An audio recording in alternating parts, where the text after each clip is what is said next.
Gidakop sa pulis ang duha ka lalaking nagginapatay ug nagbinanghagay pasado alas 12 sa tungang gabi, Abril 6 ning tuiga dinhi sa Zone 1, San Vicente, Buhangin, Davao City kay nakahaso sila sa publiko hilabi na nga 10 oras na sa gabi.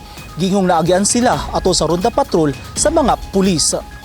Gawa sa ilang boarding house, sila naabtan sa mga pulis nga nag-away. Gibadlong sila apan wala na minaw ug nagpatuo mao nga gidakop ug gidala sa Buhangin Police Station. Gila ang mga dinakpan na si alias Miguel, 19 anyos, usa ka service crew, ug alias Noli, 36 anyos, usa ka marketing personnel. Sumala sa mga residente, kusog ang binanghagay sa duha nga nakapatugaw sa ilang pagpangatulog. Kwanto mara nagsugod to sila og away alas 11. Yan tingala mi na una ang nagkuan pagkatong isa pa lang kalalaki. Nya sunod na tinubagay naman sila, nya nagsumbagay na gyud. Antod sa naagian sa kanang pulis. Nya gitistingan og abri ang balay, di man gyud sila mukuan, gawas. Hapit usa ka oras sab, sumala pa, nagbangi ang duha. Nya paggawas sa katong duha kay giawat sa pulis, nya dili gyud sila mohunong antod sa gipusasa ng isa. Kay para mo undang lang gyud ang kuan. Ilang away.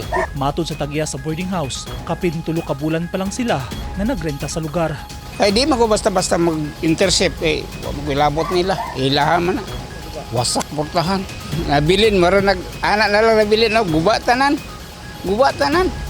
Gilas guba bayad sila damages Nasayran sa kapulisan nga live-in ang dinakpan. Selos ang hinungdan sa ilang away. As per information na nakuha nato sir no, sa investigator is na ay relasyon ng kaning duha ka mga involved individuals nga naay commotion na hitabo. Ato lang gibadlong sila sir sa ato ang kapulisan, but then nagpadayon gihapon sila og kanang bugno sir no, og bugno sinumbaga. Pasakahan og kasong alarm and scandal og violation sa Article 151 sa Revised Penal Code sa giamindahan nga Republic Act 10951 kung resistance and disobedience to a person in authority or their agents ang duha ka dinakpan. Dili na siya maariglo sir kay alam sa scandal that will be filed by the police station sir no, and also sa Article 151 kay wala sila nagpatuo sa ato ang kapulisan, ang ato ang kapulisan mo ay complainant. Posibleng mapriso usa ka adlaw hangtod usa ka bulan sa kasong alarm and scandal ug makabayad og dili mo sobra sa 40,000 pesos.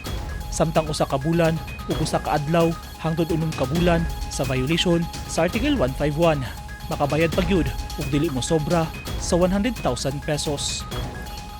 Eugene Hinutan, Newsline Philippines. Stay safe.